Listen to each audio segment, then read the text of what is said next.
Alright, so in the past, I might have done a couple Cuphead challenges.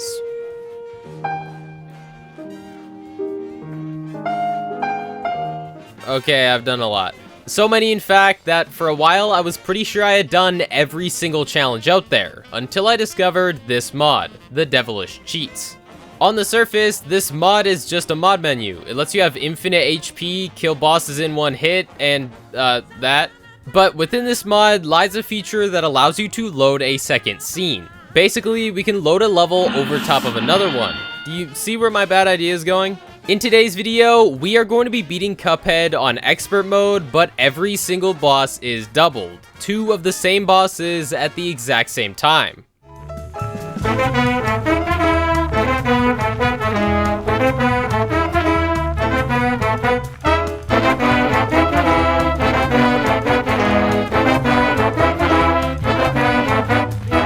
Before we can get this challenge started, however, we first need to figure out what the rules for this challenge will be. Rule number 1, we must begin the challenge on a new save file. We have to start just like any other playthrough, however, we're gonna use the expert mode glitch to unlock expert mode early. Rule number 2, we must 200% complete the game. 200% requires us to beat every single boss on expert difficulty, beat all 3 mausoleums, and collect every single coin from every level, NPC quest, and secret coin spot. Simply put, it's almost everything apart from the DLC, although we are still allowed to use DLC items. If you're wondering why, it's because I was planning on doing the DLC until I realized the challenge just completely ruins everything and breaks half the bosses. Rule number 3, every boss must be doubled. I know, shocker, we have to do the challenge. No, dude! That on its own does sound like a difficult challenge, but it doesn't sound hard enough. So for rule number 4, we must beat every single boss with a minimum of an A- rank. That means if we don't beat the boss with an A-, A, or S rank, then we have to redo the boss until we get a good enough rank. That sounds good enough. Also, before this video begins, if you want to see the full fights for every boss we face in this video, you can watch them on my second channel, Chicken Ninja 43, or click the link in the description. And with all of that said, it's time for me to return to hell and 200% Cuphead, but every single boss is doubled.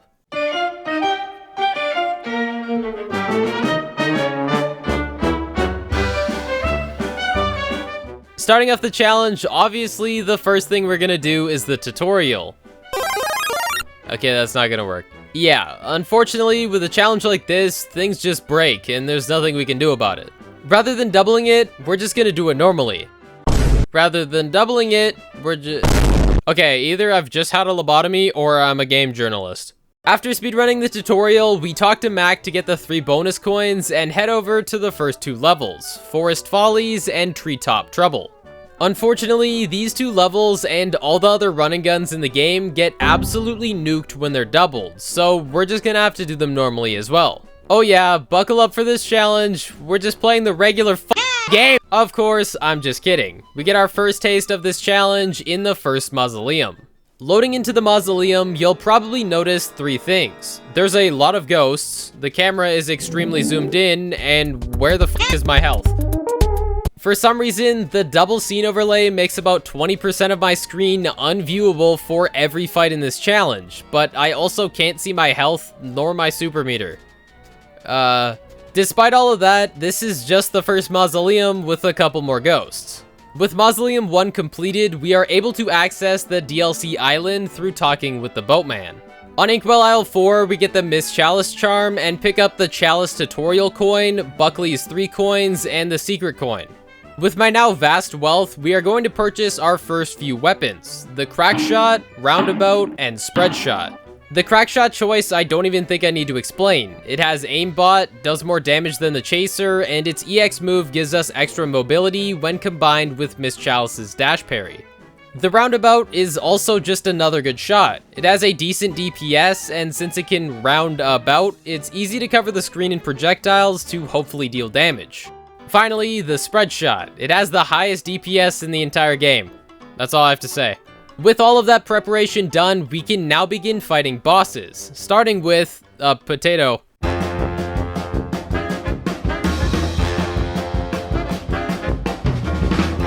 The root pack in expert mode has a total of 1,300 HP, technically now it would be 2,600, and their fight consists of 3 phases: Sal, Ollie, and Chauncey. The fight begins with the potato Sal, who we absolutely mash up with the spread shot. Following that, we want to move over to the middle of the screen, as that's where Ollie spawns, and when he does, we want to immediately fire our super art. This is so we can deal damage to both of the Ollies at the same time, to avoid one of them entering the secret phase. If you didn't know, not damaging Ollie during his phase transition unlocks the secret phase, which skips phase 2 and makes phase 3 harder by adding more health and spawning a radish that follows us around. Speaking of the final phase, we can get through it no problem with the spread shot, and other than an unusual amount of carrots, it wasn't a big deal. That's so lucky, dude. I literally synced them up. Hee hee. Alright, that was really easy. If all the bosses are gonna be like this challenge is gonna be a walk in the park. I've made a big mistake.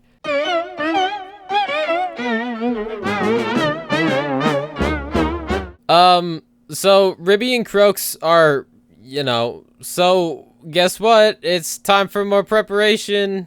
Yay. The first of these preparations is obtaining the second super art. Now, if you know how to get super art 2, you're probably yelling at me right now. We have to be in Inkwell Isle 2, and we're not there. So to get there, I'm going to go beat every single Inkwell Isle 1 boss on simple mode.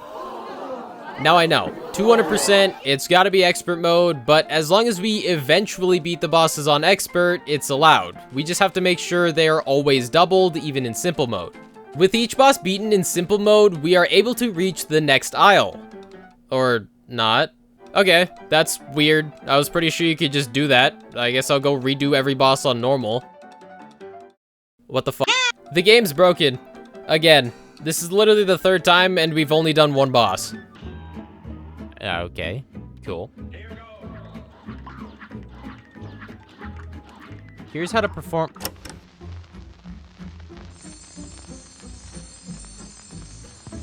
What the f? Okay. There's no coins there! What the f? Alright, cool.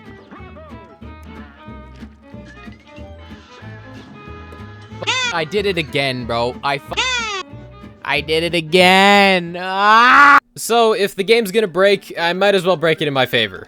By sneaking into Inkwell Isle 2, I beat Djimmi on simple to gain access to the second mausoleum, and now it's time for your regular scheduled programming. Mausoleum 2 is very similar to the first one. There are a lot of ghosts, but not enough to give me an aneurysm and kill me. It just isn't great. With the second super art added to our inventory, we headed back over to the DLC island to buy our second necessary item, the Converge Shot. I am aware that it sounds like I'm just creating the most useless loadout of all time, but let me explain. First off, Super Art 2. For Cuphead, this super is absolutely dog shit. All it does is grant the player invincibility for a little bit of time. It's no joke the worst one. However, with Miss Chalice equipped, we are given the Shield Pal super. When activated, this super will give the player a shield that absorbs the next hit the player takes. With this super equipped, as long as we are able to fill up our super meter fast enough, we can technically never take damage as we replace the shield every time it gets destroyed. So that one seems pretty good, but what about the other questionable choice, the Converge Shot? Its DPS is average, being extremely similar to the Roundabout Shot, but the best part about it is the projectiles. The Converge Shot bullets do decent damage, but they are capable of piercing, meaning we can hit multiple enemies with the same bullet, aka multiple bosses with the same bullet. Alright, now that we have our chores done, it's time to beat up some frogs.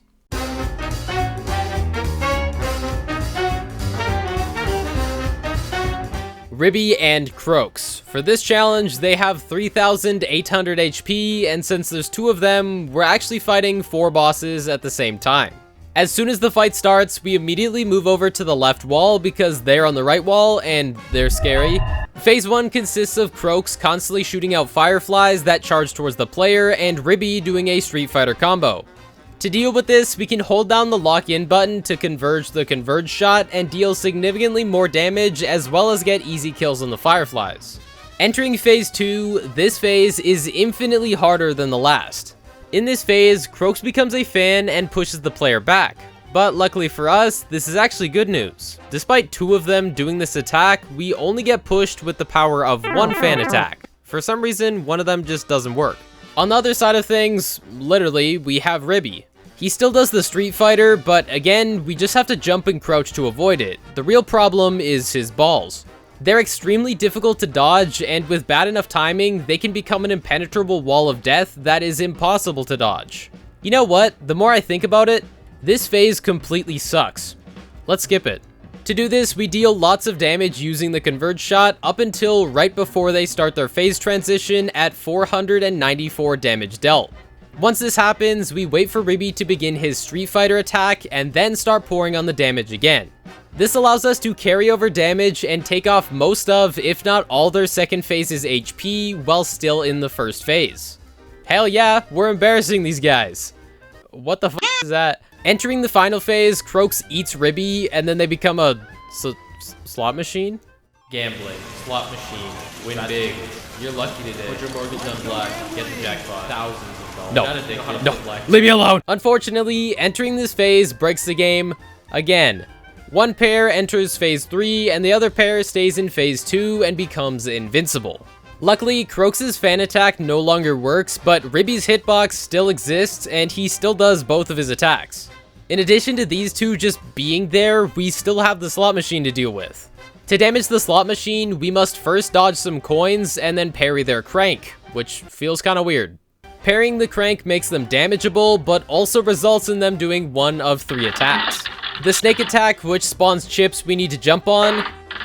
The tiger attack, which spawns the same chips, but they also shoot balls in the air. And the bull attack, which spawns floating chips that shoot fire, creating a barrier on either the top or bottom of the screen. In the simplest of terms, all this phase is using the spread shot, hoping we don't get hit with an impossible bullshit attack, and also hoping we beat it in under 2 minutes to get an A rank, because I'm obviously going to take damage. Please tell me I did it fast enough. Please, I don't want to do it again. Please, game. Yes! A minus, I will get... Yeah! With that fight done, I promise we aren't going to do any more preparations. For now. Instead, we move over to a slightly easier yet still stroke-inducing boss, Cagney Carnation, aka the vegan teacher.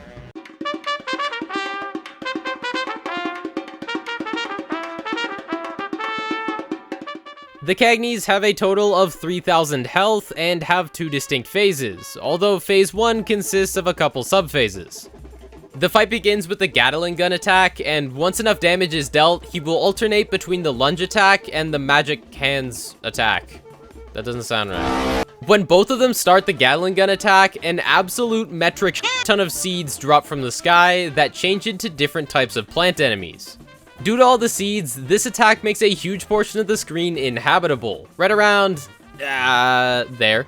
If you've seen any of my previous challenges, then you already know what time it is. It's time for corner strats. This strat exploits where the seeds can drop, as they're restricted to only drop in this area. Meaning, if we stay in the corner for the entirety of this sub-phase, we never have to worry about the seeds dropping on us, and all we have to do is use the Converge shot to kill all the plants that spawn. Admittedly, this strat is pretty slow, but it keeps us safe, and that's all that matters. After dealing about 400 damage to both, they switch up the movesets as they enter the next sub-phase.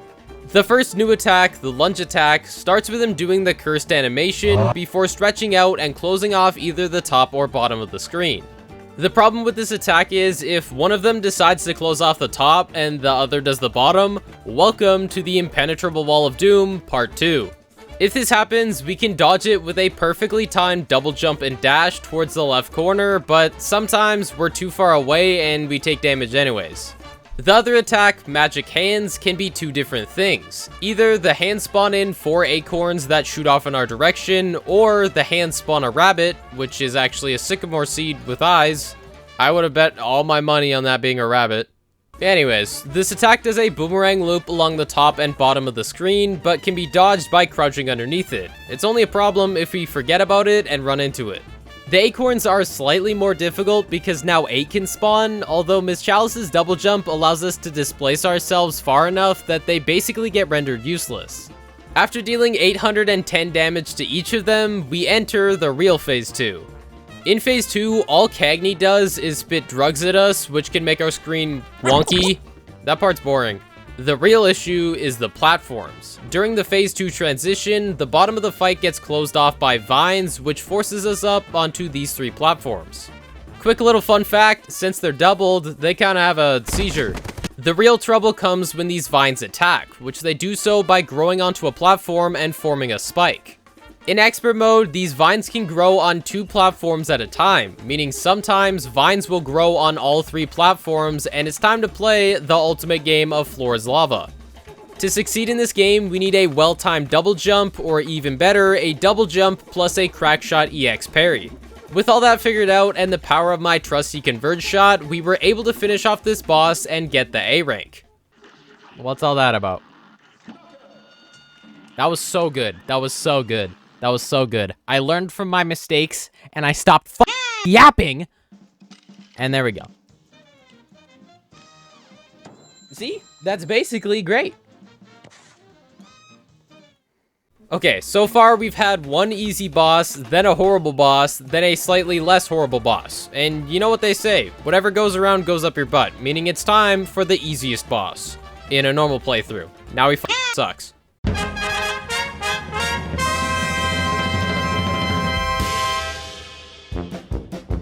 Goopy Le Grande. We're going back to the basics and pretty much fighting the beta test version of this boss. In Phase 1, all they do is jump around and occasionally stop to lunge at the player. We are given lots of room to move around in this phase, and the only real time we can take damage is when we're stuck crouching under one of the Goopy's lunges and the other one crushes us. Once we deal a total of 672 damage, the Goopies will pull out a sketchy pill they bought online, eat it, and then grow. During this animation, we are given the only parries of the fight, so we make sure to parry at least 3 to get us the A rank. Phase 2 is exactly the same as Phase 1, same type of attacks. The only difference is the space we had in Phase 1 is now taken up by slime. With both of the Goopies on screen, they take up precisely half the screen, and when they do their lunge/punch attack, the screen is gone. To beat this phase, a lot of it comes down to RNG. How far are they when they decide to punch, and can we physically dodge it from where we are? The answer is probably no. But with enough luck and the power of Miss Chalice's invincibility roll, we are able to deal 1,120 damage to make it to Phase 3. Phase 3 begins with Goopy dying and becoming a gravestone which sits in the background. At least now we don't have to worry about running into them.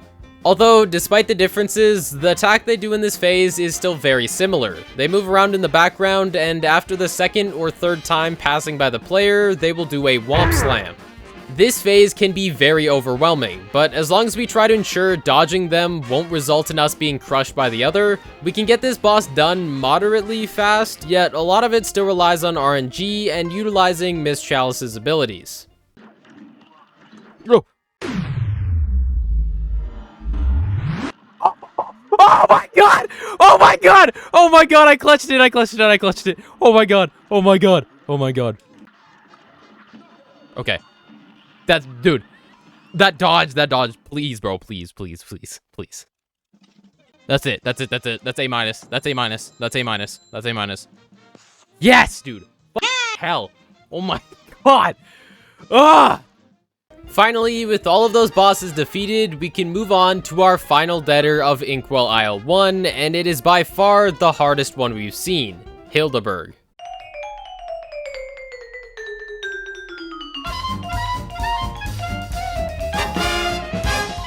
Just so you know, I used a health bar for this fight. It doesn't change the boss at all, it's just a visual health display to help me deal with some quirks in this fight. If you want to complain about that being against the rules, here you go. Entering the first phase, not much happens. The Hilda Bergs float up and down, occasionally laughing at us. It hurts. While this happens, minions known as Zeppelins will appear from behind the 2 bosses and shoot bullets at the player. The purple ones shoot 1 bullet, and the green ones shoot a spread of 5 bullets. Upon dealing 300 damage, the Hilda Bergs will enter their first phase transition, where they transition into the Gemini twins. These twins will spawn a crystal ball that shoots out a line of bullets while either rotating clockwise or counterclockwise, and we're meant to maneuver with the bullets in order to dodge them. Now, hearing this, have you figured out the problem with this attack yet? If one ball rotates clockwise and the other counterclockwise, ladies and gentlemen, we have the impossible to dodge attack, part 3. If we have our super art available, which in plain levels is a nuke that deals damage, we can use it to tank the hit without sacrificing our HP. However, we can only do this when all 5 EX cards are filled, and we don't know when that is because we can't see it. You know what, we're just gonna ignore the whole thing and hope it doesn't happen. Transitioning out of this phase, they will revert back to the basic form, doing the same things as phase 1, except for 2 differences. The first being the addition of a tornado attack that acts as a massive homing missile, and the second being, in this phase, only green zeppelins will spawn. Making it to the next transition, they become a Sagittarius, Centaur thing, I don't know. Much like the twins, the centaurs are capable of only doing one attack. They fire an arrow that travels in a straight line, as well as spawning 3 homing yet killable stars. For this phase, the main strategy is to do large counterclockwise circles to dodge the stars, while focusing on the green zeppelins, so we don't get overwhelmed by projectiles. One final thing we did in this phase was shooting our plane's EXs while the 2 bosses overlap. The plane's pea shooter allows us to do an EX attack known as a chomper, which will bite enemies, dealing damage to them when they come in contact with the enemy's hurt box. These chompers will freeze when biting the enemy and will pierce through them, dealing multiple hits of damage if the hurt box is large enough. Although that is what happens when we hit one enemy. If we hit 2 enemies overlapping each other, the chompers will do something a little funny. It will bite one enemy, freeze, then bite the other enemy, then freeze again, allowing the chompers to get stuck in a loop of biting each enemy many times. By using this trick, we can almost skip the whole phase with a well-placed chomper. After one more phase transition, which is the same as the last one, just with even more zeppelins, the Hilda Bergs become the moon.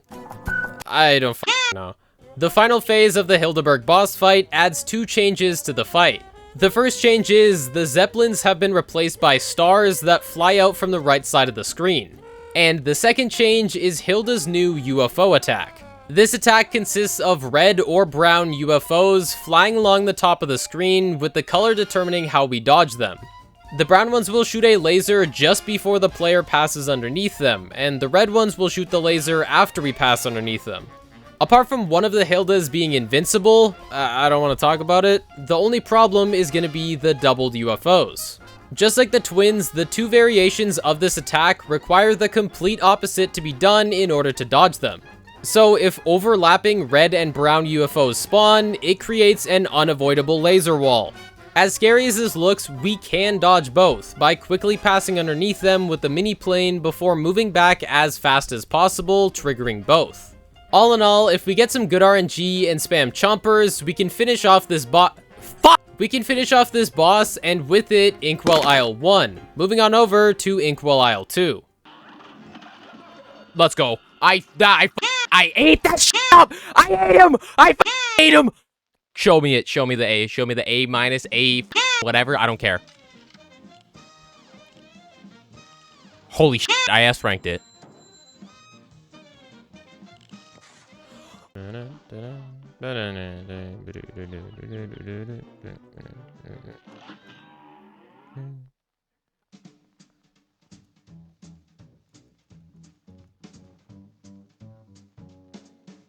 All right.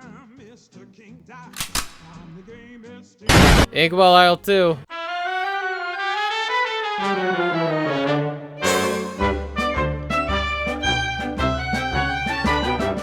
Just to let you know, from this point onwards, the whole game is broken, because it still thinks we're supposed to be locked inside Inkwell Isle One, but we aren't. When we reach Inkwell Isle Two, we are forced into making the most dog shit starter Pokemon choice of all time. We are given 3 bosses, with everything else in this isle being locked behind beating any one of them.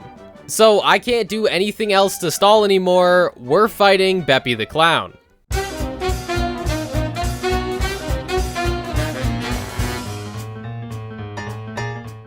The Beppis will have a total of 3,700 HP, and their fight consists of 4 phases.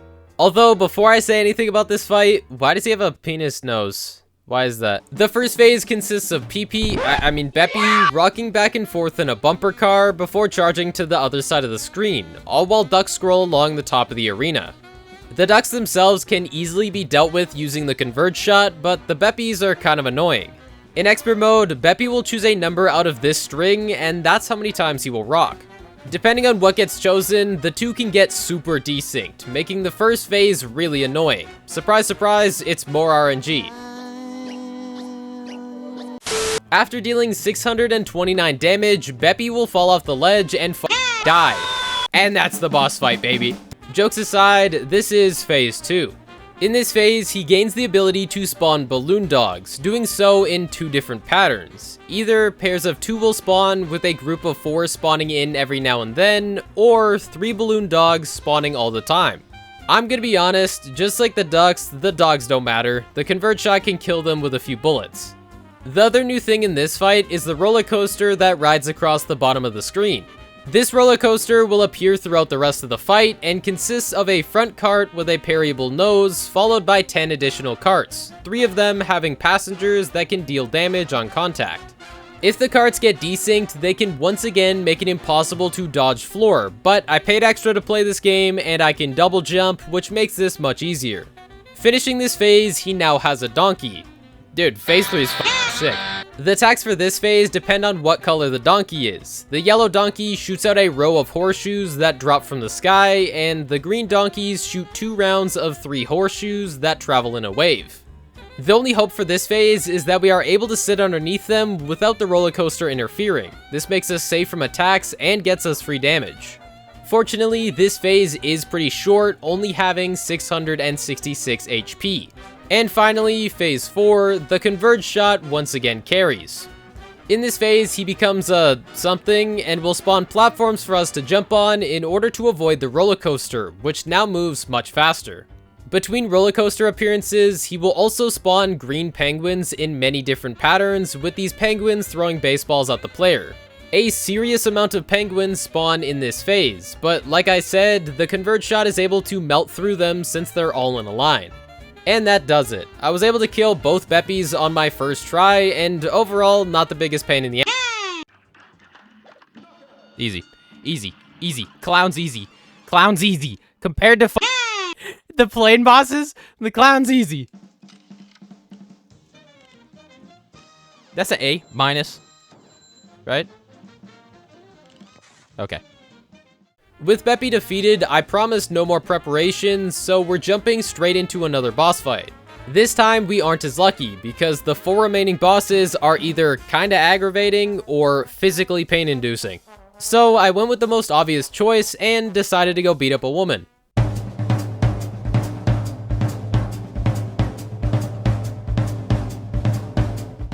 Baroness Von Bon Bon works completely different from every other boss. Instead of her having phases, we have to fight mini-bosses.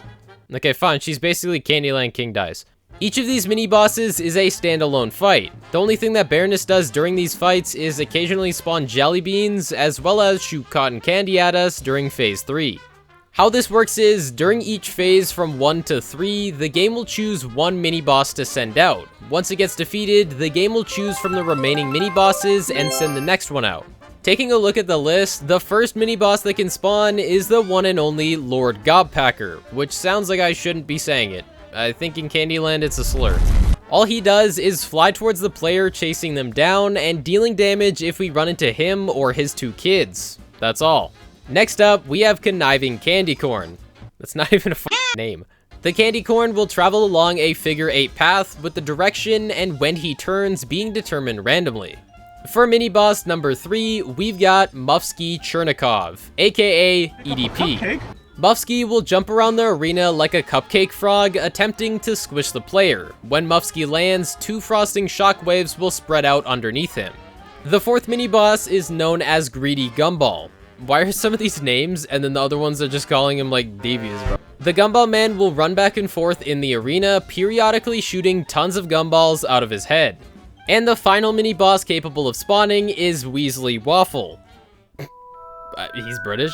Weasley Waffle, who is apparently a woman, will float around the arena before splitting into 9 pieces. In expert mode, she will begin her attack by splitting into the 4 diagonal directions, and then after, she will split into the cardinal directions. And there we go, that is all 5 mini-bosses capable of spawning in this fight. Now let's see what happens when we double everything. Oh, okay, it's awful. The fight begins with only 1 mini-boss spawning in. In the case of the winning attempt, it was the candy corn. Upon killing the first mini-boss, the broken Baroness that did nothing at the start of the fight will send in their first mini-boss, and the normal one will send in their second mini-boss, which was the gumball machine.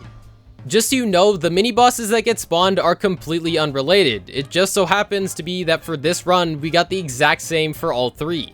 From this point onwards, whenever a mini-boss is killed, it will count as a kill for both Baronesses. Look, I don't know, I just work here. Using the winning attempt as an example, we killed the normal gumball machine, which spawns in both the normal third mini-boss, the waffle, and the broken boss's gumball machine.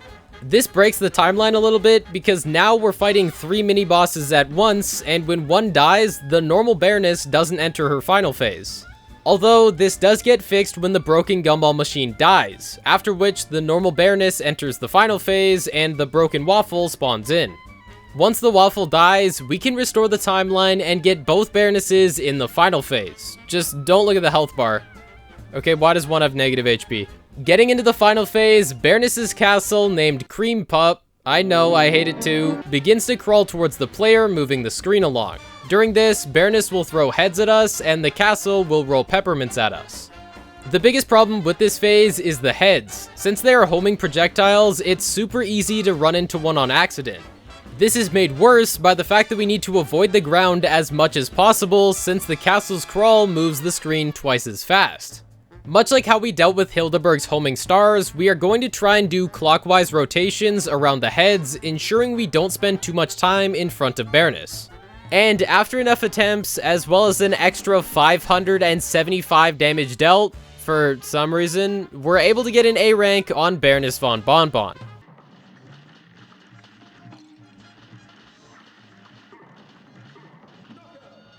Please, please, please, please. I want to be done with this boss so bad. I want to be done. I want to be done so badly. I want to be done so badly. I want to be done so badly. Please, please, please. Yes! Yes! Oh my god, that boss is so ah!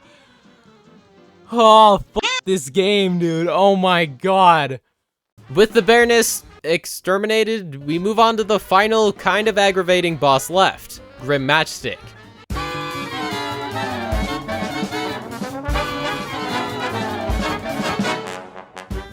Before we can actually do this boss fight, we first need to collect all 5 coins from the 2 levels that we just unlocked, Funfair Fever and Funhouse Frazzle. With all the money in the world, we can purchase 2 shots perfect for this fight, the Lobber and the Charge Shot. Both have really high DPS, with the Lobber lobbing bouncy balls at the boss, and the Charge requiring us to charge up a shot to deal a bunch of damage. Entering the boss fight, we actually receive some good news. The fight becomes easier. Normally, you need to parkour between clouds while fighting the boss, but now we have double the clouds, so the parkour is out the window. Starting the fight, both Grims appear on the right side of the screen, and will switch between 2 attacks.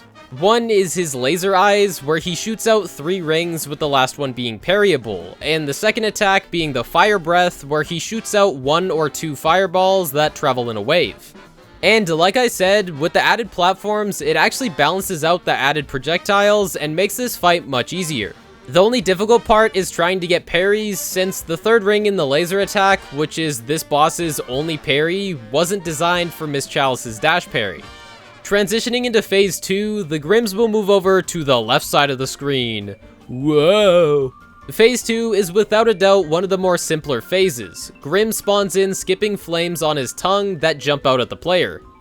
That's it. To dodge the onslaught of fire babies, we listen out for this sound effect, which lets us know that the flames are about to jump. All we have to do from there is jump over the flames that are facing us and stay still to dodge the ones facing away from us, letting the screen's movement dodge it for us. Once Grim has been murdered in front of his kids, he does the only logical thing, grows 2 more heads.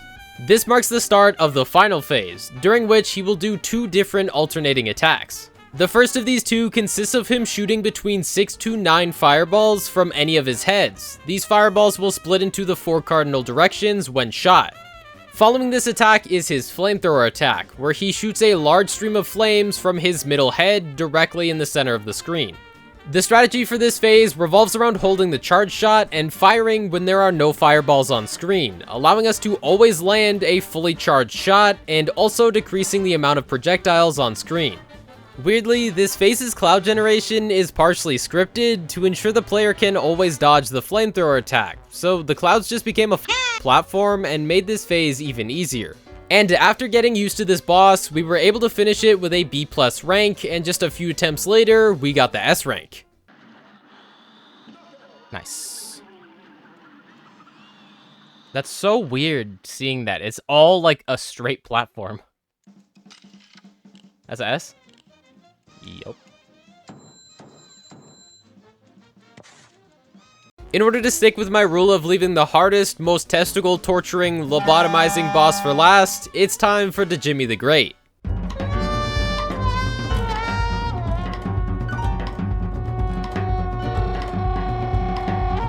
Before we can begin this fight, we first need to get bombs from the black market arms dealer, Canteen Hughes. Now that I have illegal weaponry, phase 1 of this fight starts with him choosing between one of 3 attacks to do, and he will stick with whatever attack he chooses for the rest of the fight. The only somewhat comprehensible attack are the swords. Swords will shoot out in this pattern and will take turns diving towards us. To dodge this attack, we move out of the way. So to try and make this fight as easy as possible, I would just reset the fight until he did the sword attack. Once we make it past phase 1, we enter phase 2. Why? Alright, in phase 2, 8 pillars spawn with 1 or 2 of the segments needing to be destroyed in order to make it through. When it's doubled, Inkwell Isle 3, baby. It is possible to damage tank through this with good luck, but we still need to get an A- or higher. Fuck. Therefore, we must deploy one of the strongest charms in the game. Nothing. This charm, despite not looking like it, is the Heart Ring, and when equipped, rewards us with an extra hit point for our first, third, and sixth parry of each fight.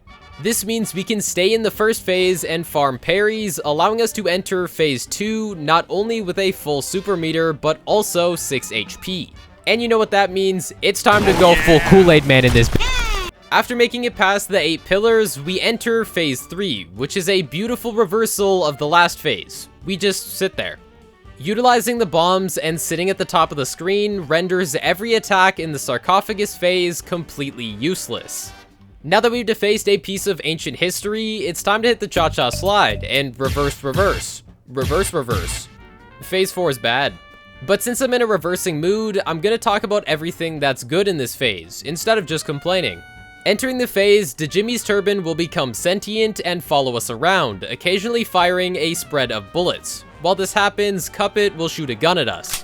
Cuphead's gun attack is very generous with the parries, giving us 1 every few shots. Doubling this means a lot more parries, which means a lot more supers, which means a lot more damage, and also invincibility frames.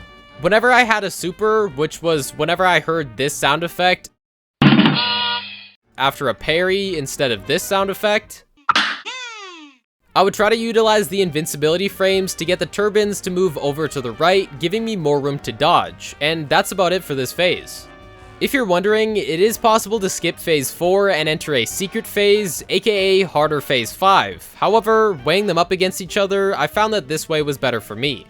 By entering the phase as intended, Djimmi really only has 1 attack, where he shoots a ring at us. We don't care about that. The things that we need to pay attention to are the spinning pyramids. There are 6 of these pyramids that spin around the middle of the screen, periodically shooting energy beams in the 4 cardinal directions. These pyramids require all of our focus in this fight. I don't care about the ring attack, and I don't even care if my bullets are hitting him. We just need to make sure we do not get blocked off by any of the beams. To do this, we estimate where the pyramids will be when they shoot the laser and move to a hypothetical safe spot to dodge them. I was able to do this with varying degrees of success, but who cares? After a couple hours of attempts, we're finally able to cross this boss off the list with an A- rank. Okay, please, bro, please, please, please, please, please. I'm begging you, bro, please, please, Please. Yes! That's gotta be it. That's gotta be it. That's gotta be A minus, A minus, A minus. Please, bro. Please, please, please. Yes! Yes! Yeah! Let's go! With those 4 bosses defeated, we can finally push forwards to the 5th and final boss of Inkwell Isle 2, my cousin, Rooster Samurai 24.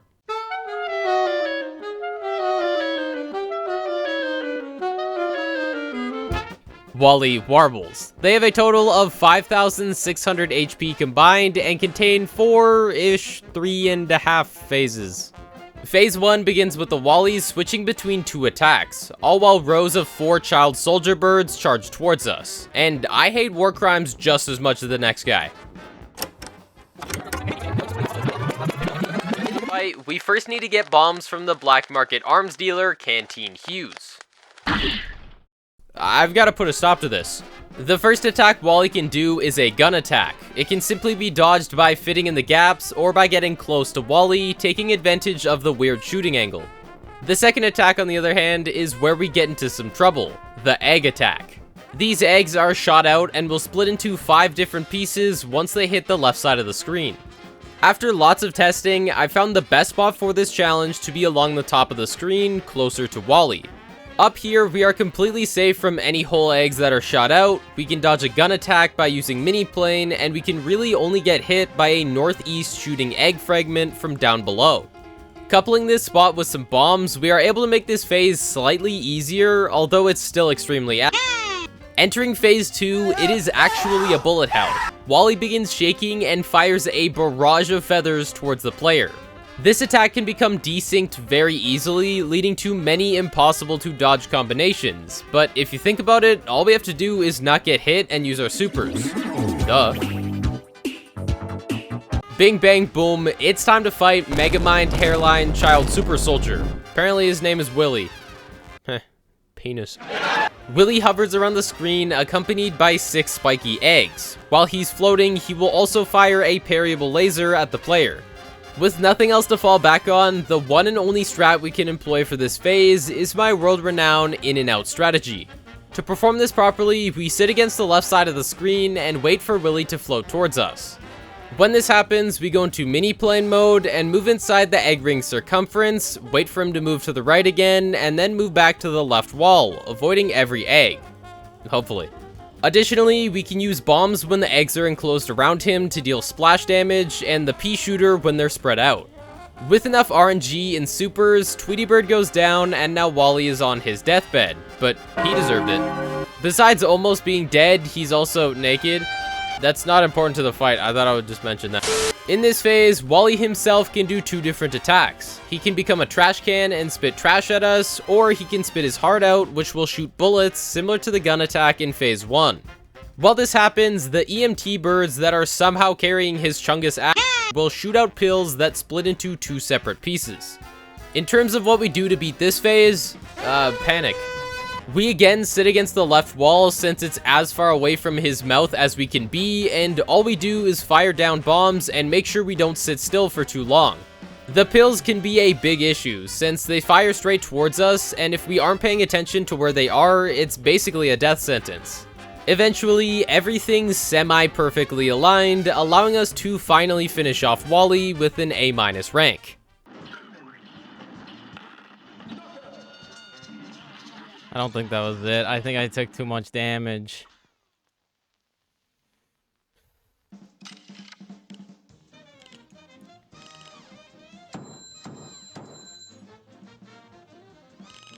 Oh my god, yes! Yes! Let's go! I'm done! Now, with a bunch of gambling addict souls in my pocket, we can head on over to...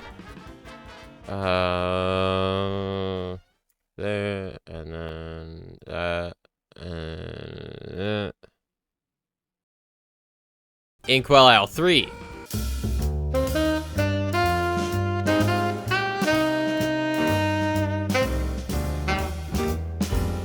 Instead of jumping directly into another boss, since I don't want to, we've got some other stuff we can do for 200%. More running guns and some ghost busting. The running guns in this aisle consist of Rugged Ridge and Perilous Piers. Apart from sounding like Fortnite landing locations, they're normal. And we technically can't even do them yet because they're locked behind bosses, but I'm talking about them now. We also need to do the 2 NPC quests in Isle 2, which require us to use a shortcut and get 4 parries in a row. Onto ghost busting, Mausoleum 3 surprisingly isn't as bad as you think, as long as we prioritize killing the elder ghosts before anything else, and also make sure we parry the big ghost from below to kill it and the 2 ghosts it splits into. I managed to beat it without a problem and got my hands on Super Art 3. It's terrible. Bye, have a great time. With all that done, we speedran all the things I can stall with, so now it's time for more bosses. At least now we have a fresh new batch of bosses that we can shit on quite easily. Starting with Jazz.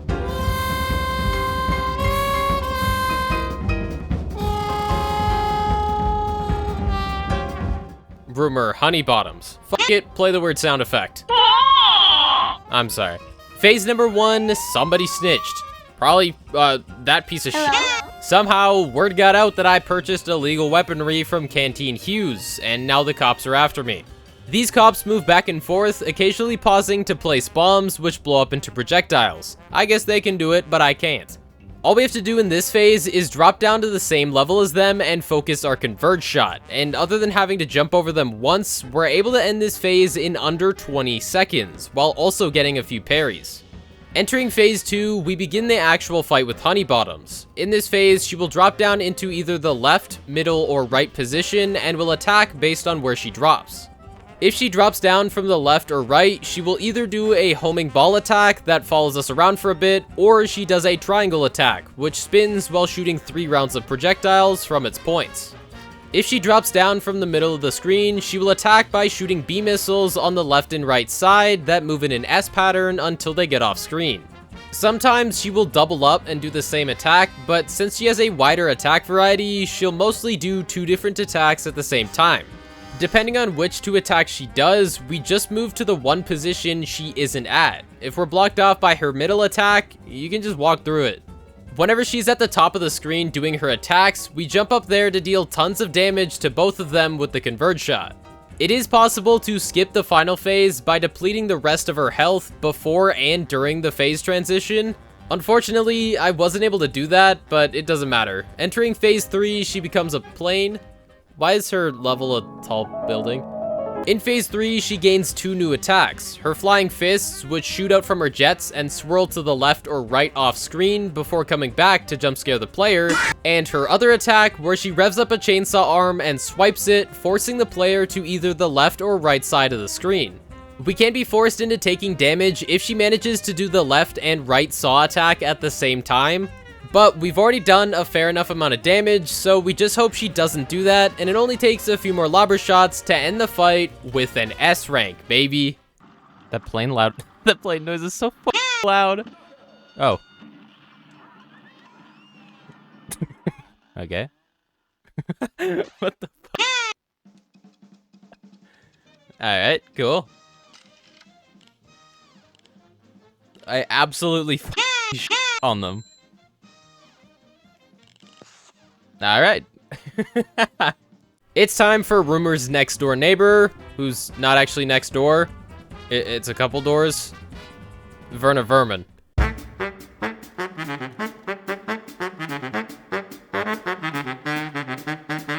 Werner's fight is made up of 3 different phases, of course starting in phase number 1. In this phase, he has 2 different attacks and 1 sort of attack.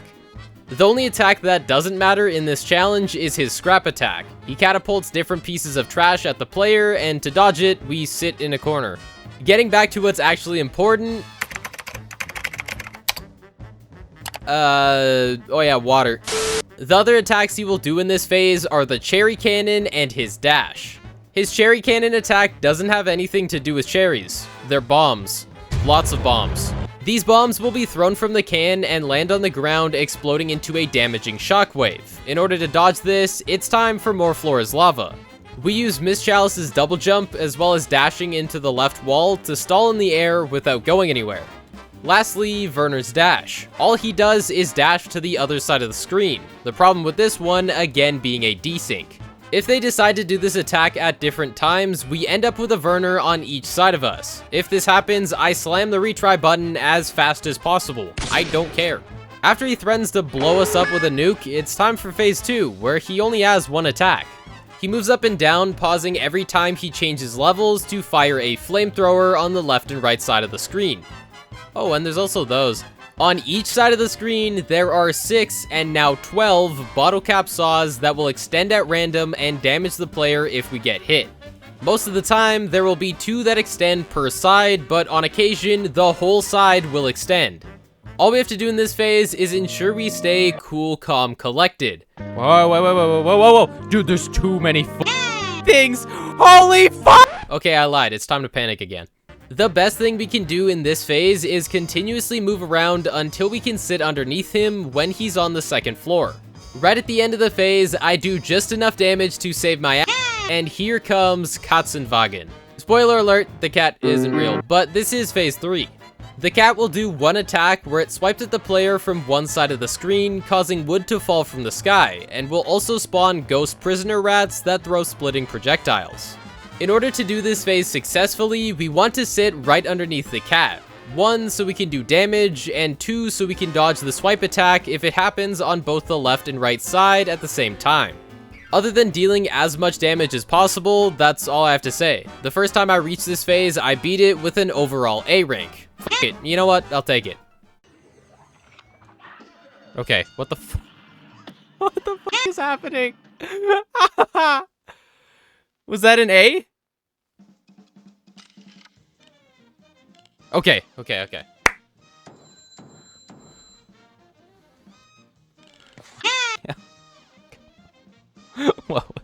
What was that? Coming up next, we have the final defecatable on boss, Brineybeard. But you all know him as Captain Bing Bong.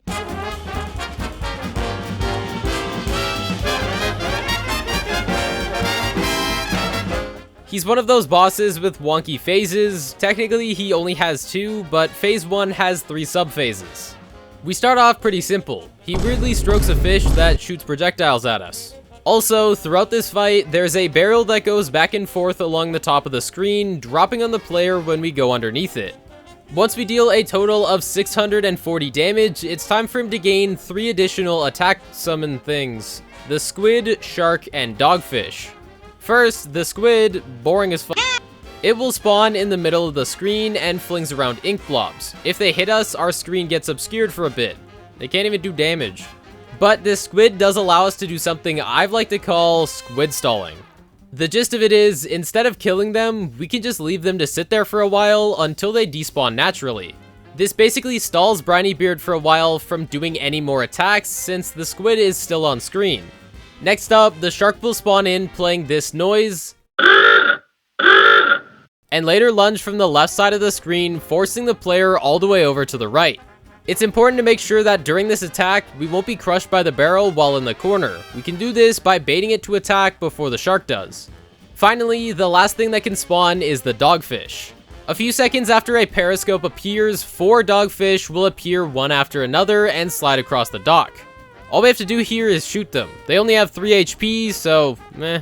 The only bad combination of attacks we can get here are the shark and the dogfish. The dogfish spawn directly where we need to stand to avoid the shark, and we aren't able to kill them in time before they hit us. So it's time to play everyone's favorite game, what the f*** are we gonna do?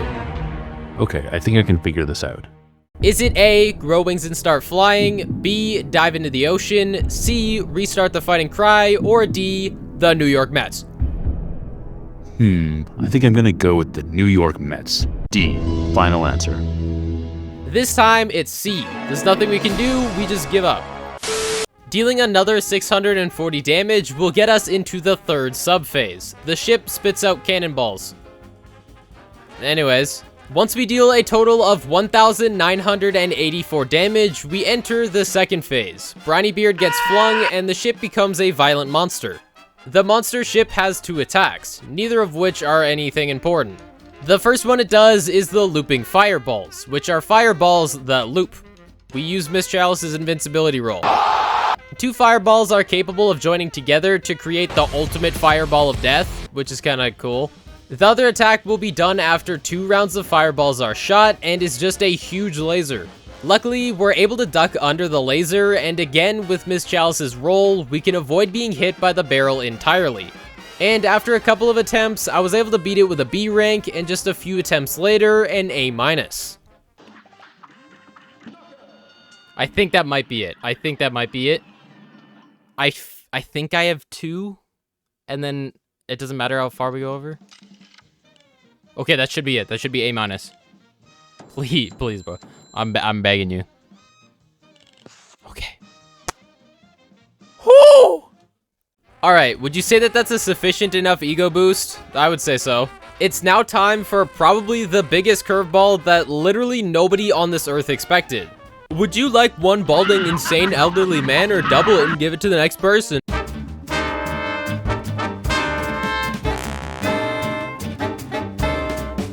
Dr. Kahl's first phase starts off with us needing to hit the weak points of the robot, the head, chest, and abdomen, and later the heart once those 3 are destroyed. Each of these pieces, apart from the heart, will do 1 attack while they're intact and a different attack after they're destroyed. First off, the head will start by doing a huge laser attack, and upon being destroyed, will turn into a cannon that fires a spread of nuts and bolts at the player. Next up, the chest will begin by spawning a parryable robot that shoots out a laser wall if not parried in time. After the chest is destroyed, he will start doing 2 different attacks with his arms. Either this attack, where he walls off the middle of the screen and fires projectiles, or a magnet attack, which pulls us towards the bottom left of the screen. Finally, the abdomen starts by shooting out 4 robots that travel in an S pattern, and once destroyed, begins to spawn homing bomb missiles that explode either when they run out of time, are killed, or collide with another bomb. With all that said, how the f are we supposed to do that with each of those doubled? Instantly upon spawning into the boss fight, we're gonna go take out the head since the laser is just tedious to deal with. With that destroyed, the bolts will begin to be shot out, but as long as we sit in the bottom corner, we have enough time to react to them. After that, we head down to take out the abdomen. If timed right, most of the robots should have already passed, but if they haven't, we can use an EX to kill them all in a row. We want to kill the abdomen second because the chest spawns the parries that we can use to fill up our heart ring. With the abdomen destroyed, you'd think it would get significantly worse, but the boss actually just breaks. If you remember, the bombs will blow up if they run into other bombs, so if we kill both abdomens at the same time, they'll spawn bombs at the same time, and sabotage themselves. This lets us get a free kill on the chest, giving us access to the heart, and starts up the arm attacks, which can cause some chaos, especially the double magnets.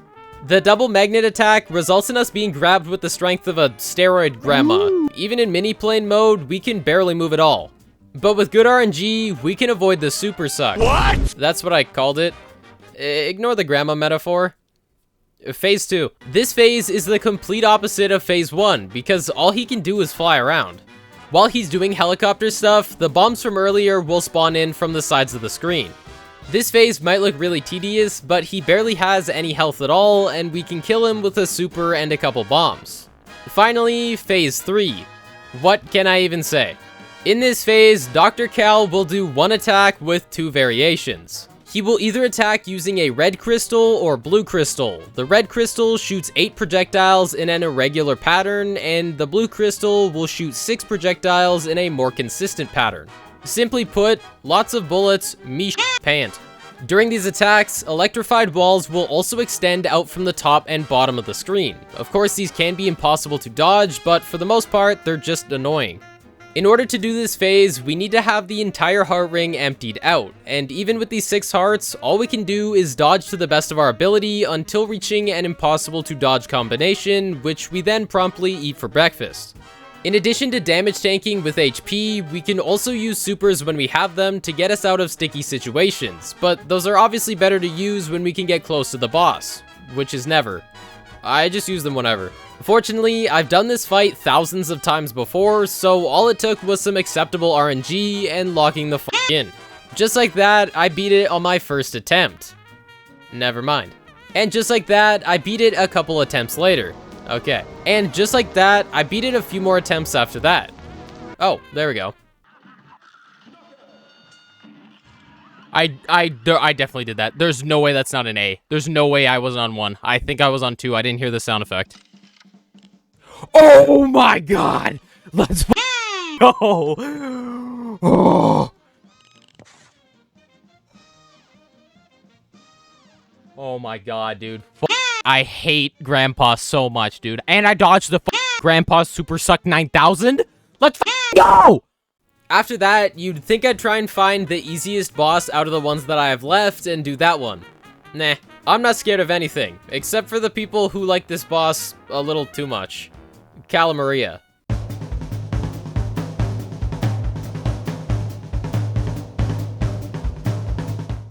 Before I even say anything about this boss, you need to know that as random as this fight looks, it is actually scripted.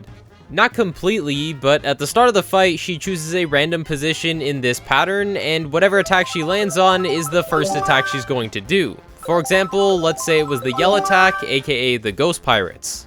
Once she does this attack, she'll move down the pattern, spawning a summon, doing a fish attack, and then spawning another summon, before doing the Yell attack again. So with a consistent pattern, the only possible differences between the two bosses are what summon she spawns and what fish attack she does. And as you can probably guess, if we were to get the same type of attacks, we would end up with duplicate bosses. If you haven't caught on by now, I'm talking about this because that's exactly what happened during the winning attempt. My very first attempt at this boss resulted in duplicate bosses, which made the fight significantly easier, and surprisingly, I was able to replicate this multiple times after I did some later testing. But since that win was kinda cheap, I decided to return to the fight a while later and beat it with the harder patterns, getting an S rank. I mean, maybe I can just like reset. I'm getting too good at this, bro.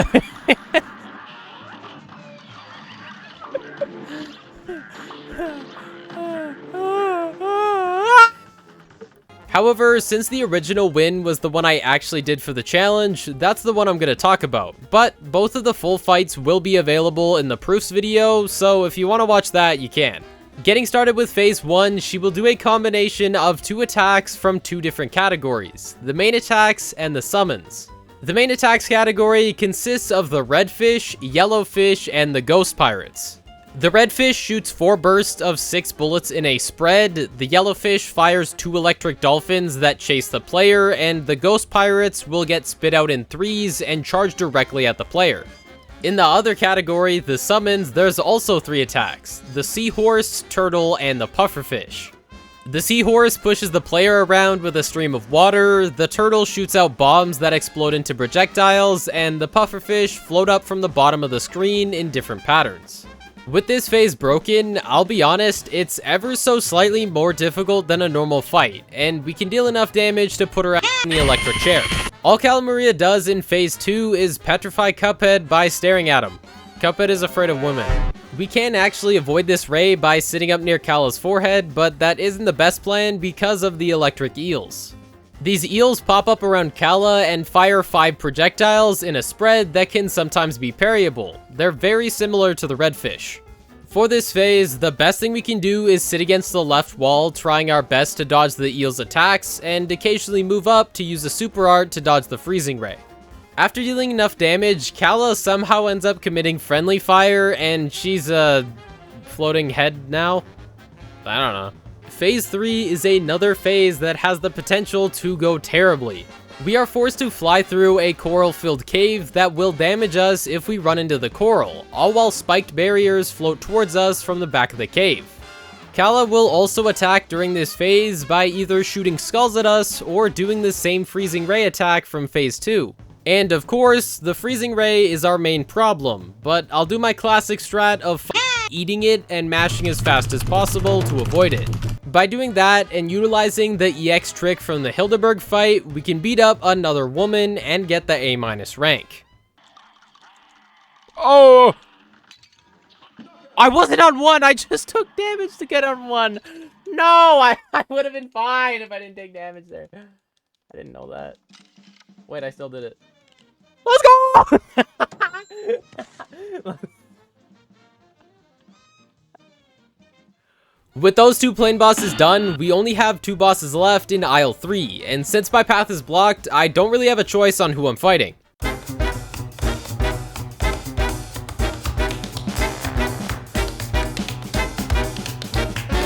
Sally, Stageplay. Listen, this time it's fine because I'm Miss Chalice. Before even starting the fight, this is the last one with the secret phase. I didn't use it. It only skips phase 1, and that's the easiest phase. In this phase, she has a main attack, which is her corkscrew attack, where she jumps into the air and dives down at the player. However, she can do a couple attacks in addition to that. The first is her fan attack, where she does the same jump, but instead of diving, she throws a fan towards the player that sticks in the ground. The second attack she can do is her teleport. She disappears using her umbrella and later falls from the sky in an attempt to crush the player. And the last attack she can do is an attack where she blows us a kiss. What the f am I doing with my life? All we do in this phase is keep as far away from both bosses as we can in order to use the converge shot, and if we ever get cornered by Sally, which happens a lot, we would just use our invincibility roll to escape. Upon dealing enough damage, Sally and her husband will hop in the whip and drive off to their house. I followed them home. I don't think I'm the good guy anymore.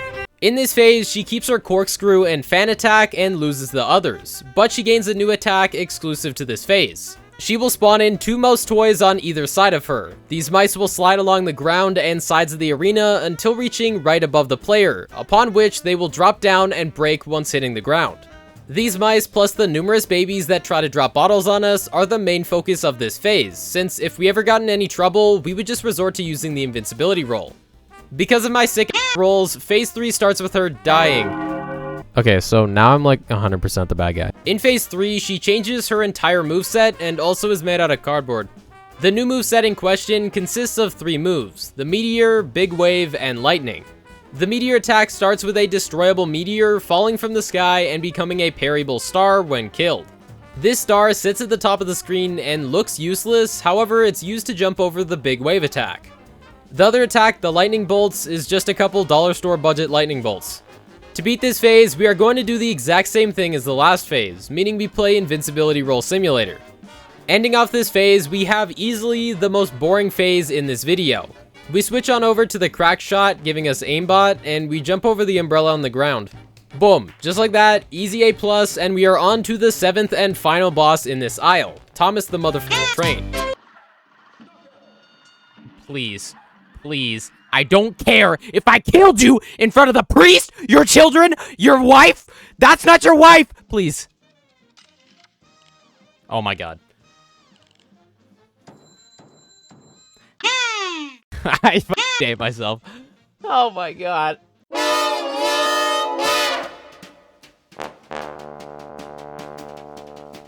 This boss is kind of weird. Firstly, it is the only fight that has the same amount of HP in expert mode and in normal mode. Plus, it might be the only fight where the whole fight is easier because of it being doubled. During this fight, we stand on a cart that we are meant to parry to move around, and doubling the fight means double the carts, which means double the easy. Getting into the fight, the first member of this train that we need to take out is the cool kid in the back, the Blind Spectre. The Blind Spectre fires eyeballs that travel in a wave pattern towards the player. However, these eyes can be killed, and they conveniently spawn at the perfect spot to be insta-killed by our converge shot. Now that the boss is debilitated, the only other things that are capable of doing anything are the pumpkins. They fly in from the sides of the screen, dropping parries if they fly above the cart's parryable rings, or when they're killed. Since we have 2 carts, these guys are pretty much useless. After taking down the Blind Spectres, we move on over to boss number 2, the Conductor, who we can basically beat without moving. I told you this was going to be easy. The Conductor himself is split into 3 different pieces, a head and 2 arms. Every time he attacks, his head and arms pop out from the train carts, and we are meant to move our cart under his head in order to both dodge the arm's slam attack and deal damage to his head. But oh no, spooky, he has 4 arms. Where do we go? We can dodge the slam by going in between the arms. That's right, we dodge the arms by sitting in the middle and aim up using the crack shot to deal damage. But good golly, what about the pumpkins? They also die from the crack shot. Alright, we cheese the first phase and beat the second phase without moving. The third phase has to be bad, right? No. This phase can also be beaten without moving. I'm getting flashbacks. The third phase requires us to kill the Lollipop Ghouls, who are 2 separate bosses which pop out of a left and right cart. Occasionally, one of these ghouls will fire lightning from their mouth, forcing us over to the other side. The thing is, there's a safe spot on the very edge of the screen on either side where we can't get hit. Once we make it to that safe spot, all we have to do is use Miss Chalice's double jump to land hits using the convert shot. Moving into the final phase, it's a fight against the train itself, somehow, and it's the only slightly difficult one, requiring us to parry the train's tail to make it vulnerable to damage. Once parried, we can shoot the train's heart, triggering the train to begin attacking in 2 ways. Attack number 1 is a bunch of raining fireballs that get shot out of the train's engine, and attack number 2 is a ring of bones that falls down and slides to the left when in line with the player. The hardest part about this phase is making sure the trains are always damageable. If they aren't, sometimes the invincible boss can block shots for the damageable boss and it just gets f***ed up. But as long as we can keep that under control, we can get our well-deserved A rank. Okay, I'm having strunk. Did I win? Okay, yep, A+, sure. I don't know what the fuck happened, but after I beat up that woman for, like, multiple hours, I'm not complaining at all, alright? Huge win for the home team. Isle 3 is over and done with. Now that the map is fully explored, we are able to go collect the secret coin for 200% and move to the... What? No, I said no more gambling. I've lost so much money, but I have to keep gambling if I want to win. 1 game is fine.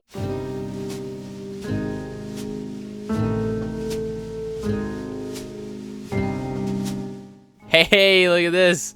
We're in hell. Inkwell Hell is the final isle in the base game and contains the 2 final bosses, King Dice and the Devil. Before we even get to any boss, we first grab the 4th and final secret coin, completing that portion of 200%. So with no other side quests left, the penultimate boss fight... Oh, it's still broken. We don't even get to fight the boss, and even if we found a way to fight him doubled, it breaks again. In this fight, we are meant to fight some of King Dice's minions before we fight him. Because of this, the game has too many transition screens, which ruin the fight. So as a compromise, instead of doing the doubled fight itself because I either can't or it's too easy, I decided to fight each mini-boss individually while being doubled. And since I wasn't fighting them all in a row like you usually do, I made it so I have to beat every single doubled mini-boss hitless. Does that sound like a good enough compromise? Cool. I can't hear you anyways, so I'm just gonna do whatever I want. Looking at the fight itself, there are 9 different mini-bosses we must complete hitless. The Tipsy Troop, Chips Bettigan, Mr. Wheezy, Pip Dot, Hopus Pocus, Phear Lap, Pirouletta, Mangosteen, and Mr. Chimes. Basically, a whole ton, so let's get started.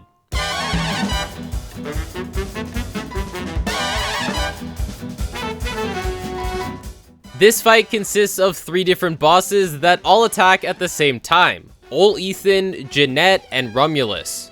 Ol Ethan and Romulus do the exact same attack but on different planes. Ol Ethan spills a beam of alcohol across the floor and Romulus rains a beam of alcohol from the sky.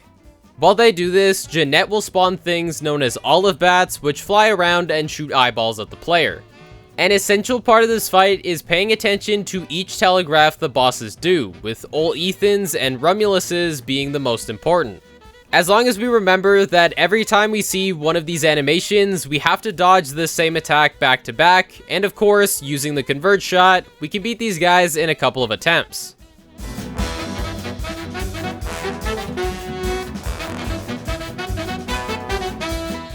Moving on from those, it's time for the sequel to Invincibility Roll Simulator, Chips Bettigan. If Cuphead wasn't a pay-to-win game, this fight would require us to jump through the gaps created in Chips Bettigan's chips as he moves past us. Basically, 1930s hole-in-the-wall gambling. But since I paid for the DLC, I get Miss Chalice's invincibility roll, and I also get to laugh in this boss's face as I roll through every attack he does. Apart from the screen shaking like a madman, this boss is done.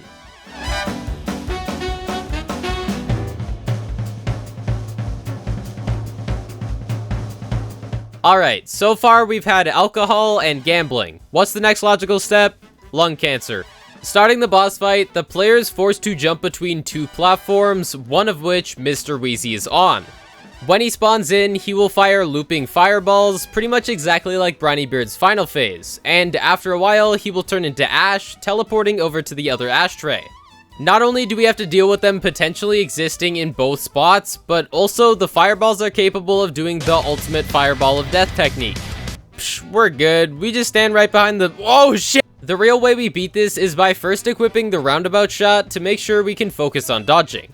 Next, the fireballs can be shot out in two different patterns, the Ball of Doom and the normal pattern. The normal pattern is dodged just like the basic fight. We can even stand at the very edge of the platform to dodge them without moving. And as for the Ball of Doom, we can dodge it by double jumping over them entirely, then moving ever so slightly backwards to dodge the next pair. The only thing we need now is a ton of luck to make sure they don't get desynced, and we can get this done. I'm having a great time. Fuck.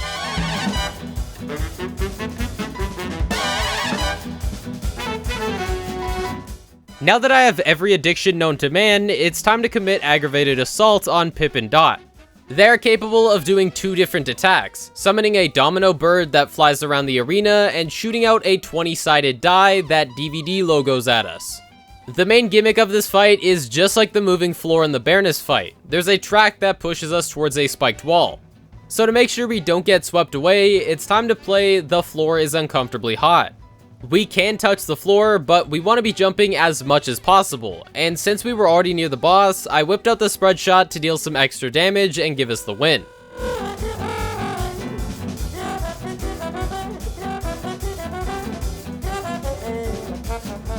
Coming up next, we have the unanimously voted worst boss in the game. I'm the only one who voted. I hate this boss. Hopus Pocus can do two different attacks throughout this fight, the rabbit skulls and the card suits. During the rabbit skull attack, a ring of rabbit skulls with a gap in it will spin around the player before closing in on them, forcing us to make it through the gap to avoid taking damage. The other attack, the card suits, involves a row of 9 symbols appearing at either the top or bottom of the screen, and will move towards the player, forcing us to find the parryable symbol in order to make a gap for ourselves. The coolest thing about both of these attacks is, with bad enough timing, both of them can become impossible. In order to dodge these, I'm gonna do something a bit unconventional. I'm gonna be Cuphead. More specifically, I'm gonna use the Smoke Dash charm. This charm basically gives Cuphead Miss Chalice's invincibility roll, but instead of a roll, it's our dash. The Smoke Dash helps us to avoid the rabbit skulls, and the card suit attack is just easier to dodge with Cuphead's parry. So with this new charm setup and a little bit of luck, we can get this done, and I never have to look at this rabbit's ugly face ever again, until I do another challenge.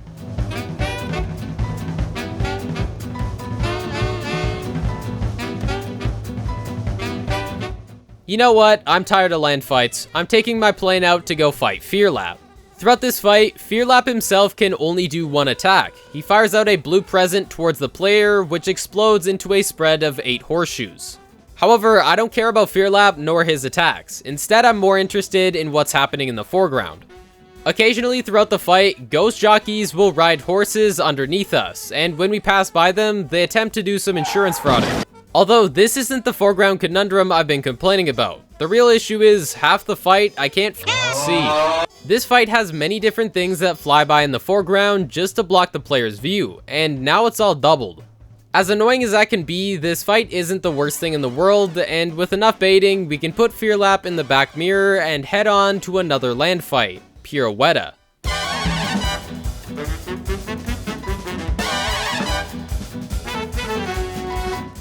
This fight is Chip's Bettigan Remastered Edition. We literally do the exact same thing. Pirouletta can only do one attack. Throughout this fight, she moves back and forth, occasionally stopping to rain roulette balls down from the sky. We use the invincibility roll. It is perfect for getting past her while she's moving, and we can even use it to avoid taking damage from the roulette balls. Admittedly, this fight is more difficult than Chip's Bettigan, since both Pirouettas can line up in a way that makes our roll useless, but come on, get this boss out of my face, I want something easier.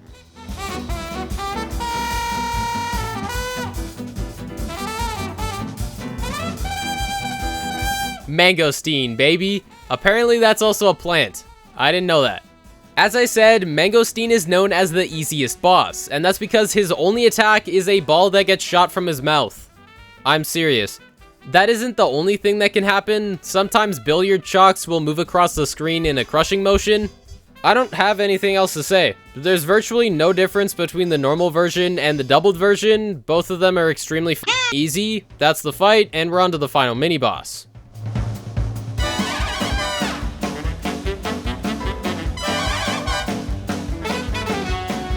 The 9th and final mini-boss is here, Mr. Chimes, and this fight shouldn't be too bad. Uh-oh. This boss works in a pretty weird way. A total of 12 cards will be seen in the background, consisting of 6 pairs of 2, and the player is meant to match each pair by pairing the cards. Once a pair is discovered, Mr. Chimes will become damageable and begins doing a symbol attack, where he shoots a spread of 6 golden music notes. After dealing enough damage, he will return to his idling state, requiring us to find all 6 pairs to kill the boss. As you saw, when we double this, everything breaks.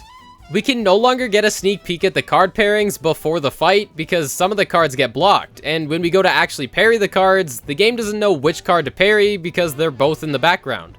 This results in invisible cards, pairings that look right but somehow aren't, and Mr. Chimes becoming angry because we keep getting the pairings wrong.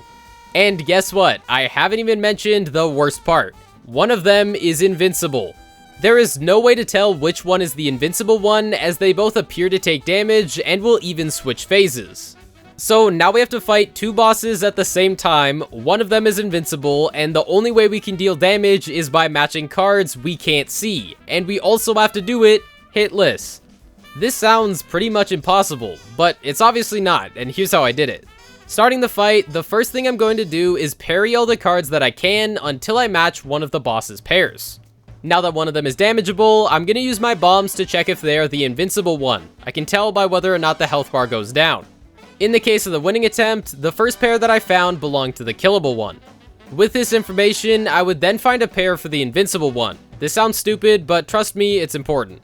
Finding a pair makes the background cards disappear. This means now the invincible cards are gone, and we can deal damage to the killable boss until they idle again. Idling results in the killable boss's cards returning to the background, and as long as we never damage the invincible boss, their cards will never return, meaning we only see the killable boss's cards. This essentially makes the boss fight normal, except we have to dodge a constantly attacking invincible Mr. Chimes while killing the other one. To ensure I didn't make the invincible boss idle, I would only use the bombs, as it's easier to single out one boss with the bombs compared to the pea shooter. And with enough attempts, we are somehow able to get this boss done, finishing all the mini-bosses, granting us access to the one and only King Dice.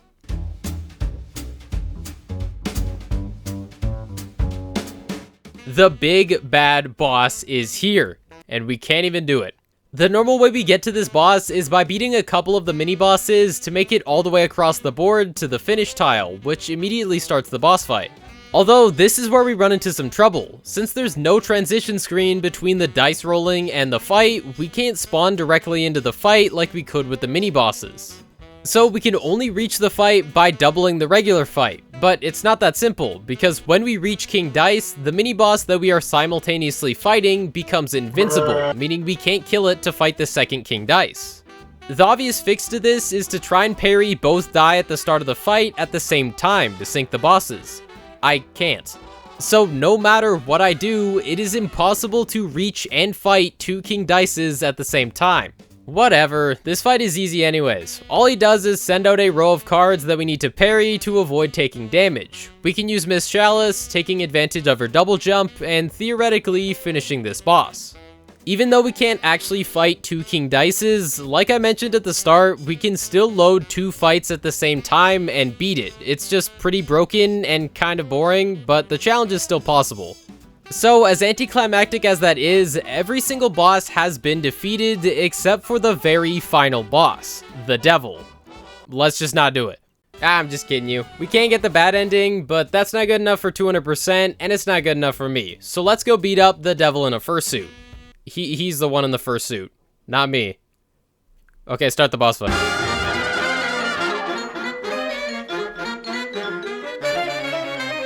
Throughout this fight, he can do so many attacks, and just in phase 1 alone, he is capable of doing technically 7 different attacks. 3 of them are classified as pitchfork attacks, 3 of them are classified as transformations, and 1 of them is purple guy. The pitchfork attacks are telegraphed by him doing some spooky shit and then moving around the pitchfork. When he does this, he'll either spawn 4 crystal balls that appear and bounce around the arena, 5 fireballs that appear and spin around in a circle following the player, or 6 fireballs that appear in a hexagon and shoot at the player one by one.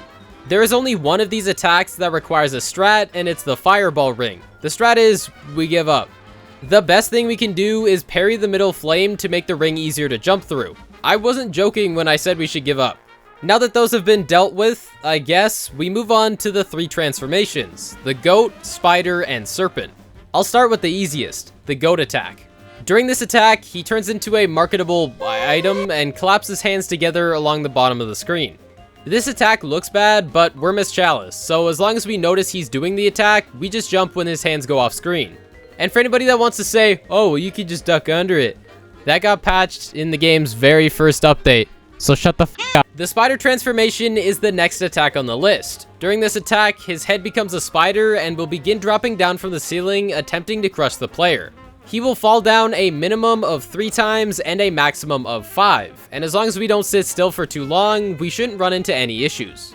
Finally, the serpent attack. He will transform into a serpent, forcing the player to either the left or right side of the screen. Just like the rest of the transformations, we don't have any problems dodging this attack. Fun fact, you can even dodge this attack by sitting underneath the serpent, which is fun. But remember, these attacks can be doubled. Not only does this mean a serpent attack can happen from the left and right at the same time, ruining everything, but it also makes a lot of other combinations really difficult to dodge. We can't avoid the fireball ring very well, the spider transformation can easily crush us, and it makes dealing with the final attack very difficult as well. The final attack in question isn't really an attack, but whatever. Randomly throughout the fight, purple demon minions will run out from the sides of the screen. They can easily be killed or just jumped over, however, as I mentioned, the real problem is them spawning while we are dodging the serpent attack. Since we are stuck in the corner, they can easily NFL tackle our ass without us even having a chance to dodge them. But as I mentioned, we can pre-fire a jump before they spawn in, which gives us a chance to dodge them. With my absolute mastery of these attacks, all we have to do is pay attention to the Devil's Telegraphs, get good RNG, and of course, use the Converge shot to finish this phase. And with enough attempts, both of them will enter their second phase, which forces us to jump in a hole.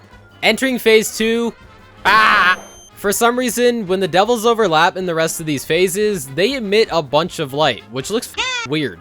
But that's probably the worst part about this phase, since rather than having an entire dictionary worth of attacks like in phase 1, this phase has 2.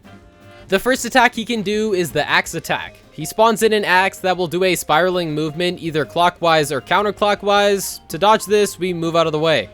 The other attack he will do is his bomb attack. He spawns in a parryable bomb that, if not parried in time, will explode, creating a massive AoE that covers nearly half the screen. As long as we sit right underneath one of his eyes, we can deal tons of damage with the spread shot and easily move on to phase 3. In phase 3, the devil will get pissed off and remove the outer 2 platforms that the player used to jump on. In addition to losing the platforms, he will also lose the 2 attacks from phase 2, gaining 2 new summons in phase 3. The first summon is a chunky purple demon that spits out skulls, and the other is a group of flying bat demons that spawn from his big ass forehead and attempt to swoop down at the player. Luckily, both of these summons can be killed. So the strat I used in this phase revolved around sitting on the leftmost platform, using the Converge shot to kill any big demons that spawn to the left of me and any flying demons I can see. With enough Converge shot bullets, he starts crying like a little bitch baby, which marks the start of the final phase. When we enter this phase, every demon that was present will despawn, and we will also lose the other 2 left and right platforms, leaving just the middle one. The only thing he does in this phase is cry. I told you, he's a little crybaby. However, we can still take damage because of a thing that I just haven't been mentioning, the flaming poker chips.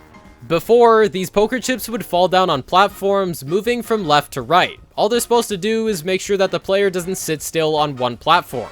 But now that the platforms are gone, the flaming chips will only ever fall down on the middle platform, and we really don't have anywhere else to go. Psych, I'm just kidding. With a well-timed strafe jump, we can maneuver around them and finally finish off this challenge. I'm gonna be completely blunt here, I finished this boss first try, but it was an A- rank, and I don't think we should end the challenge on that. So instead, I wanted to S rank him. That is an A minus.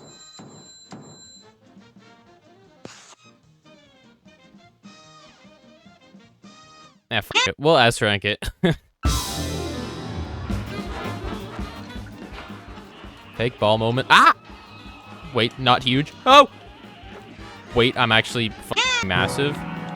Okay, I'm using this. It's getting a wee bit risky. Oh, okay. Woo!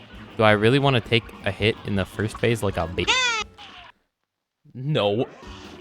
I don't know if I... Oh! That dude was gonna munch down on my ass. Oh, why did I jump? Aw, shucks. Whoa. It was the one until he decided to give me probably the worst combo possible. What? Had to make sure I could make it back to the ground. Oh, no. Oh yeah, I knew this drop down. Oh! Okay, I shot out a piss stream. Cool. They're cooking up something mischievous with this one, and I don't know how to feel about it. Oh! Okay, we're not resetting anymore. Oh! Oh!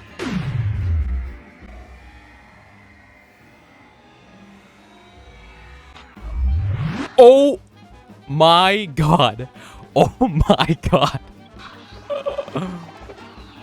Alright.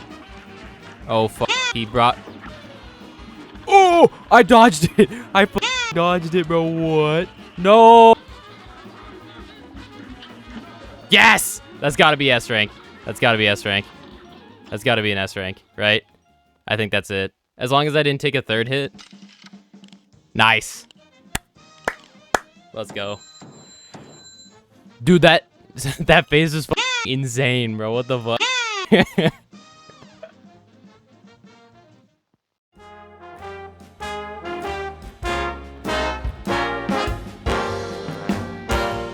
Other than the main game, I did do quite a lot of the DLC, including some of the non-broken bosses and all of King's Leap.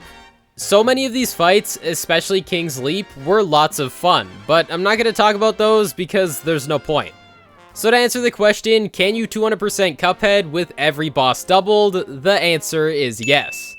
You know I had to make a return to Cuphead after I saw this mod because I knew it was going to make a cool challenge. I'll always love playing this game and especially doing challenge runs. It's just about actually finding a challenge which is interesting since I've almost done all of them imaginable. So as long as I can find a cool challenge, I'll keep playing this game. Don't worry. And with that said, thank you all so much for watching this video. If you liked it, please leave a like and consider subscribing, and I'll see you all in the next video. Bye.